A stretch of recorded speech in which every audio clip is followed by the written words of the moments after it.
Hey everybody, Shane here, Shoebox Legends. Thanks for joining me today for a video on a topic that quite honestly consumed me for a couple weeks or a few weeks this past spring. I'm really excited to cover it today on video and show you some great cardboard along the way. You're going to learn about a player and a card from the 1970s that I think deserves more recognition. It's probably a card that you haven't paid any attention to in the past. I certainly hadn't prior to doing this research. And then I'm going to conclude the video by showing you a monster of a unique Negro Leagues related card that I was able to pick up that is directly related to today's subject matter. So what are we going to be covering specifically? We're going to cover bridge players here, which is how I and many of my friends and others in the hobby refer to players who began their career in the Negro Leagues or with Negro League franchises and then transitioned into Major League Baseball. Now, what I want to talk about specifically today is who was last. Everybody knows that Jackie Robinson was the first player to transition from the Negro Leagues to Major League Baseball at the beginning of the 1947 season, opened up the floodgates for all the talent to come in future generations, and he's obviously widely heralded and well-deserved of all the praise that he gets. But I started to ask myself when I got into this subject matter, who was the last player of African-American descent to migrate from a Negro Leagues franchise to Major League Baseball? Now, this is going to be a two-part answer. And if you look this up, what you'll most commonly see as an answer is this fella here, Ike Brown. This is his 1970 Topps rookie card.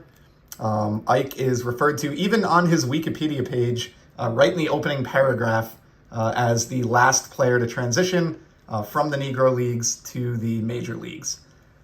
He appeared in the 1969 season for the first time after toiling in the minors for really the entire decade that was the 1960s. So his contract was purchased from the Kansas City Monarchs by the Detroit Tigers all the way back in 1961, which was the final year of the Negro American League. And he toiled in the minors all the way through the decade for the Tigers. And a lot of that, this is a subject for a different episode, but many people think that's because of a reluctance by the Tigers to have too many black players on the roster at any time. And so he was sort of held back, in the opinion of many, throughout the decade. Finally appeared at the end of the 60s. And he had a career that lasted all the way through the 1973 season, was his last complete year. And then he even got into 2 games in 1974. So initially, I started collecting Ike Brown cards because I had found this fact out, and I wanted to form a little player collection of the last guy to transition from the Negro Leagues to Major League Baseball. So in addition to that rookie card here, which this is actually the O-Pee-Chee version, printed in Canada. Just like to try to find cards that are a little bit different or unique. I would like to add the Topps rookie as well. But of course, if you know me, you know I love buybacks. So I got out there and found the 2014 Topps buyback of Ike's rookie. And then also got the Topps Heritage box topper buyback of the Ike Brown rookie card there. So a great trifecta. Came up, as I said, in 1969, about midway through the season. He was really a utility player. Played primarily infield positions, pinch hit quite a bit. Never really found like a regular spot in the lineup. He jokingly referred to himself actually as the designated sitter, which is pretty funny. Here's his second year card. We're just going to do a little kind of career retrospective in cards. This one's cool from 71 because it's a high number. And even more so, this particular version is also the O-Pee-Chee release. And the reason I grabbed that, my favorite card backs of the 1970s are the floating head card backs. Now, in this case, unfortunately, because it's a high number, we don't have the floating head in the middle of the card. We have the portrait over on the left, but still a much better looking card back than the Topps counterpart, and a different photo than what we have on the front. And this is a sneaky tough Ike Brown card, being card number 669 on the checklist. Took me a while, actually, believe it or not, to acquire one of these that was in this condition. And I think I paid around the cost of a retail blaster, maybe $25. Sneaky tough card there. He had a 72 release as well. I also found the Topps Heritage box topper buyback of that 1972 card. Another great shot there with the glasses. And then, as I mentioned, 1973 was his last season. He didn't get a 1973 Topps card on account of being kind of a utility player. Not everybody makes the checklist, but he was featured in the 1974 Topps release. And I picked up a few different versions of this because at the time I thought this was the final Topps card of the final player to transition from a Negro League team to Major League Baseball. Found these two beautiful miscut copies. I love miscuts, and these are so miscut that along the left edge, they have what I refer to as almost like the spiral bound notebook effect going on from the left of the, or the border of the uncut sheet. So a couple cool miscuts there, which we're gonna see an even better one of those coming up. And then I found some buybacks as well. The 2014 75th anniversary buyback. Got the 2015 Topps original buyback. The 2016 65th anniversary red stamp to match that Tigers card. And then I even found the Heritage box topper buyback of his card as well. So end of story, right? Ike Brown, last guy to do it.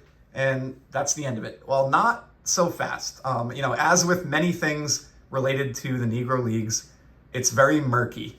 The history there wasn't, an immediate dissolution of the Negro Leagues. It took place over a period of years, beginning with, ironically, Jackie Robinson making the transition to Major League Baseball in 1947. That opened up the gates. And in the coming years, more and more players began to filter over. And the top talent from the Negro Leagues migrated into Major League Baseball.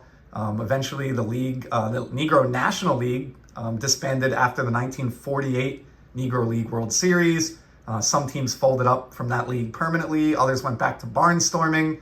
The Negro American League lasted until 1961, but most of the talent again had migrated out, or the top tier talent anyway. It was thought of as more akin to like a minor league type system, and you even had some players who were not African American or Cuban in descent, some white players that ended up playing and integrating in the opposite direction. So there's not really like a clear start and end date. Even after the end of the Negro American League in 1961, which is I think why Ike Brown is typically referred to as the last Negro League player to play in the major leagues, because his contract was purchased in 61. But even after 61, the Indianapolis Clowns and other teams persisted as a barnstorming team, through the 1960s and even beyond. In fact, I think the Indianapolis Clowns were the final Negro Leagues team to fold up shop, maybe even in the 1980s, although they were largely like a gimmick team by then. So my point being, I'm getting long-winded, there's not a concise, clear-cut start and end to the Negro Leagues. It's a very fluid, slow dissolution of those leagues and teams. And so what's intriguing to me is, based on that, I actually dispute the fact that Ike Brown was the last player, because this guy here, who's been lurking in the background patiently, Billy Parker, played for the Indianapolis Clowns from 1961 through 1964. So again, played with them in that 1961 season, the same season that Ike Brown is still affiliated with, being a Negro Leagues player due to his association with the Monarchs. Granted, at the time, after 1961 anyway, the Clowns were a barnstorming team, but who is to draw these lines of distinction and who isn't? So I actually am intrigued, because Billy Parker didn't debut in Major League Baseball until the very end of the 1971 season. So that was over 2 years later than the midsummer 1969 debut of Ike Brown. So in a way, and I submit, I feel, and I know there are others that agree as well, I'll link an article or two below that I was able to find, that Billy Parker is actually the last African-American player to transition from a Negro Leagues franchise to Major League Baseball. And a cool fact about him as well, during his debut late in September 1971, he hit a walk-off home run, and he became, I believe, the first player in Major League Baseball history to hit a walk-off home run in his debut game. Came in the bottom of the 12th inning. I think it was against the Brewers. But anyway, that was probably the pinnacle and the highlight of his career. He lasted just a couple of years. He got a rookie card in the 1972 top set, which is also cool. This is a shared rookie, Billy Parker, Art Kuznair, and Tom Silverio. And may have mispronounced those, but this is the 3-player rookie from 72 Topps.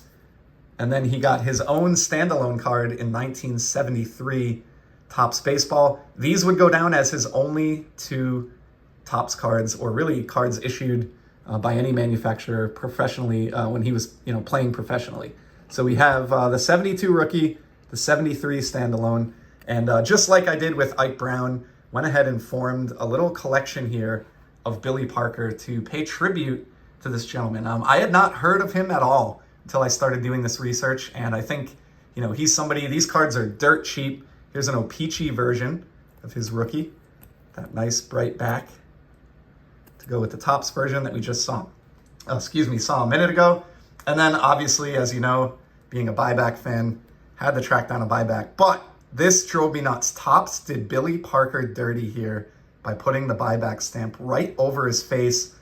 They're guilty of this a lot of times on these buyback cards. It really is a pet peeve of mine. But amazingly, I was able to find another copy of the Heritage Box Topper buyback that does not have the stamp over anybody's face and is really skillfully placed both right side up and in between those 2 portrait shots. So this is my better copy, and happy to have 2. So this is a really important buyback in my mind for what my current collecting focus is.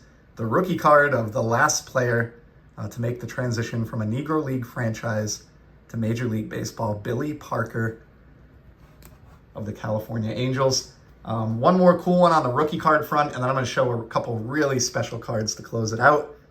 Was able to find an autographed copy of his rookie. Check it out. Big, bold pen signature right across the top here. Billy Parker auto. Love that he signed this.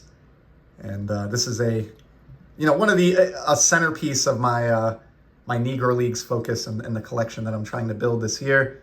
Just really cool to think that the man not only made it there, but hit a walk-off home run in his debut, held his own rookie card in his hand, and autographed it for a fan. Just really, really dig that. I'm pretty sure this is authentic. I don't think anyone's trying to rip me off for the $15 that it cost me to get a obscure rookie auto from the 70s. And then to go with those rookie cards, of course, I picked up a couple of versions of his standalone 1973 issue. This is the Topps version right here. And then just like we saw with Ike Brown, did pick up an O-Pee-Chee as well. I just love the brighter backs on these. So I wanted to get both of those into the collection. And this is a really cool card to me. The 73 Billy Parker. Had never considered it in my life, and have come to realize now in the last few months that you can at least make an argument that he is the last Negro League player to move to Major League Baseball. And this is the last card of the last Negro League player to move to Major League Baseball, sort of the end of an era of integration. And then also, of course, knowing me, I was able to track down the Topps Heritage Box Topper buyback of this card as well. And then we're going to close it out with the card that I kind of made a lofty promise about at the beginning of the video. And it's got a little bit of a backstory to it. Bear with me. I know we're approaching the 15-minute mark, but I really think this is worth it. I've gotten into miscuts a little bit, as I've noted. I love them for the same reason that I love buyback cards. They're just unique and different than all the other copies out there. So I mentioned that when we looked at this Ike Brown. I love that it's so miscut left to right, that you have some of the uncut sheet there, and it looks like a notebook from grade school. Well, similarly, I was able to find a great miscut of Billy Parker's final Topps card, and only solo Topps card. Pretty miscut top to bottom here. Just love the uniqueness of this. But it gets better, because I was intrigued by this. Across the top of the card, we can see that the card above him on the sheet was a New York Mets player and was an outfielder. So did a little bit of research. Long story short, I was able to find a miscut card that solves this mystery as to who the Mets outfielder is, and it's pretty mind-blowing. So let's put this one up in the background, and let's finally take a look at the card that I've spent 15 minutes building anticipation towards. It's the top portion of the 1973 Billy Parker. But as I move it down, we have the Mets outfielder, who is none other than Willie Mays. How amazing is that? So much wrapped into this card, for the same reason that I showed this in the background. I love this miscut Hank Aaron. I've just gotten into the uniqueness of miscuts in general in the recent past. And this one is probably the best one I have in my entire collection. To think that for all the points I just made about Billy Parker, the last guy to make the transition from a Negro League franchise to Major League Baseball, sharing a card with Willie Mays, who many say is the greatest player in the history of the game, just recently passed, and also began his career in the Negro Leagues, is mind-blowing. I can't get over how cool this card is. It's one of the most unique cards in my collection. I don't think it really has probably any monetary value, or it'd be very tough to price it. And to me, it's priceless.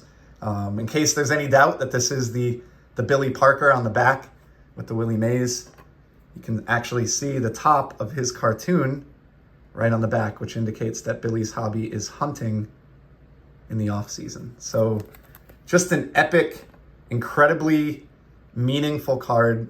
So much wrapped up into this. The history of everything that I learned about Billy Parker and my new fascination with his final card, and then finding a version of it that shares cardboard space with another player who is so closely tied to the important history of the Negro Leagues. Obviously, Willie only barely played in the Negro Leagues before launching his MLB career, but as we just saw with the Rickwood Field game and all those tributes, just all of the emotion and history behind everything that I've talked about today is just wrapped up so wonderfully in this one miscut. Maybe the only one like it on the face of the earth, for all I know. And I'm just honored to have it in my collection. I plan to do a countdown video at the end of the year on maybe like the top 50 items that I added to my collection for my Negro Leagues theme this year. And I would imagine this one's going to be firmly within the top 5, that miscut. And you may see some of the other cards featured here today as well. So I've gone on long enough. I really do try to keep my videos a little closer to the 10-minute mark.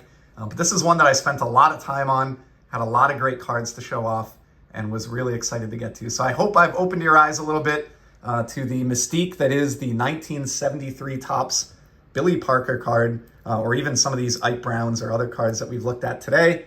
Again, I think, my whole life I always heard about Jackie Robinson being the first, and in today's episode, I wanted to pay a little bit of tribute to the guys who are considered the last. So thank you so much for stopping by. I'll be back soon with some more content here, as you know. And in the meantime, just keep enjoying the hobby, everybody. Take care.